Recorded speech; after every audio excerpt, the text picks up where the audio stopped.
अगर आपको लगता है कि प्रतिस्पर्धा सिर्फ इंसानों में होती है, तो ऐसा नहीं है।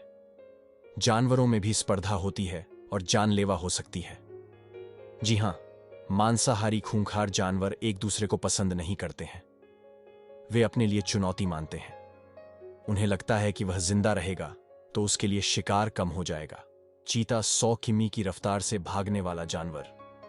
चीतों की खासियत के बारे में आपने पढ़ या सुन लिया होगा, लेकिन बात अगर शेर से फाइट की हो तो क्या होगा? दिलचस्प बात यह है कि जंगल के राजा शेर और चीते की फाइट पेट भरने के लिए नहीं होती है, बल्कि एक तरह का कॉम्प्लेक्स इसकी वजह है।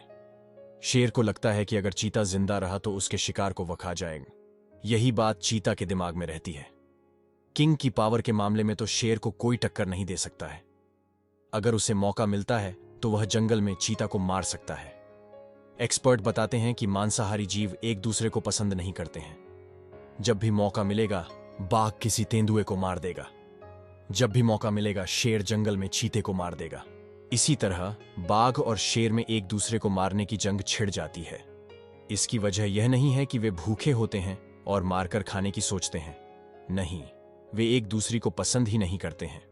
शेर को मौका मिलता है तो लकड़बग्घे को मार देता है, और दूसरी तरफ यह खूंखार जानवर दांव मिलने पर शेर के बच्चों को नहीं छोड़ता। कुल मिलाकर इस तरह से पारिस्थितिक संतुलन साधा जाता है।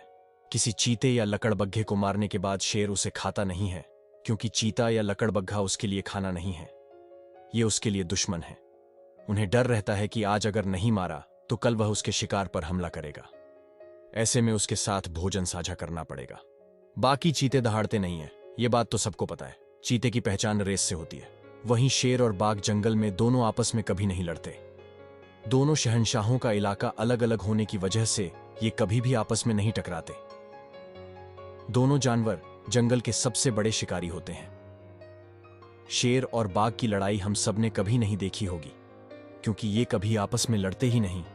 शेर और बाघ में लड़ाई नहीं होती तो इससे ज्यादा फायदा बाघों को ही है, क्योंकि शेर हमेशा आपस में मिलजुल कर रहते हैं और किसी पर भी आक्रमण करते हैं तो झुंड में करते हैं।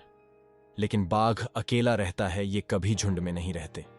अगर ऐसे में बाघ का सामना शेर से हो जाता है तो बाघ मारा जाएगा, क्योंकि बाघ पर शेर झुंड में ही हमला कर देंगे।